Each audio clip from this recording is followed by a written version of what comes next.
হাত উঁচিয়ে ধরে রাখা স্যালাইন ব্যাগটি যেন এখন পুরো বরিশালের অসহায়ত্বের নতুন ছবি। ছোট এডিসের সামান্য এক কামড়ে যে কতটা বিধ্বংসী হতে পারে শেরেবাংলা মেডিকেলের গাদাগাদি ফ্লোর আর স্বজনদের দিশেহারা চোখগুলোই তার সবচেয়ে বড় প্রমাণ।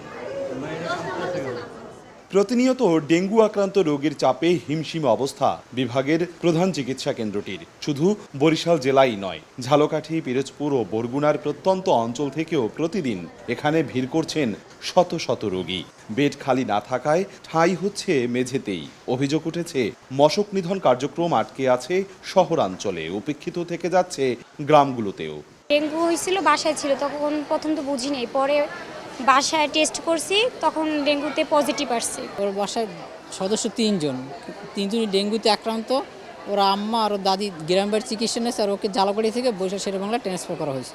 ঝালকাঠি সদরের কাবা ইউনিয়নে কখনো আমি এই মশক নিধন, ডেঙ্গু নিধনের কোনো উদ্যোগ দেখিনি। শহরেই এটা গ্রামে কত পরিমাণ মশা তো বুঝিনি। আমাকে এলাকায় কোনো মশা আমার আর কোনো নাই, ওষুধপত্র কেউ কিছু দেয় না। স্বাস্থ্য অধিদপ্তরের তথ্য মতে চলতি বছরে বিভাগে মোট ডেঙ্গু আক্রান্তের সংখ্যা ছাড়িয়েছে, মারা গেছেন 7 জন। যদিও দফতরটি জানিয়েছে বর্ষা মৌসুমের কারণে মশার প্রজনন বাড়ায় আক্রান্তের সংখ্যাও বাড়ছে। সকলের সহযোগিতায় আমরা এই ডেঙ্গু এবং হাম থেকে কীভাবে উত্তরণ করতে পারি সে ব্যাপারে প্রয়োজনীয় ব্যবস্থা নেওয়ার জন্য আমি সবার সাথে যোগাযোগ রাখছি এবং এই ব্যাপারে উদ্যোগ নিচ্ছি। এদিকে দিনে 2 বার মশক নিধনের কার্যক্রম সহ ডেঙ্গু মশা নিধনে সব ধরনের প্রস্তুতির কথা জানিয়েছে সিটি কর্পোরেশন। প্রশাসকও নিশ্চিত করেছেন পরিস্থিতি সামলাতে নেওয়া হয়েছে সব ধরনের ব্যবস্থা। আমরা প্রতিদিন 200 লিটার ফগিং করি এবং সকালে হ্যান্ড স্প্রে করি।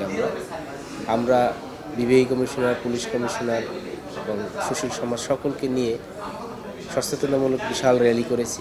ইনশাআল্লাহ আমরা বরিশালকে ডেঙ্গু মুক্ত একটি পরিচ্ছন্ন শহর রাখব এবং আমরা কিন্তু এই ডেঙ্গু ব্যাপারে আমরা প্রতিটি স্কুল কলেজে, বরিশাল সিটির অন্তর্ভুক্ত প্রায় 200 স্কুল কলেজে আমরা বাচ্চাদেরকে সচেতনতার জন্য সেই স্কুলকে আমরা চিঠি দিয়েছি। সিটি কর্পোরেশনের তথ্য বলছে বিগত 1 বছরে 37,000-এর বেশি ও শুধু জুলাই মাসেই 3,000 লিটার কীটনাশক ছিটানো হলেও মশার উপদ্রব না কমায় বাস্তব সুফল নিয়ে প্রশ্ন থেকেই যাচ্ছে দক্ষিণ অঞ্চলে। অপূর্ব অপু, সময় সংবাদ, বরিশাল।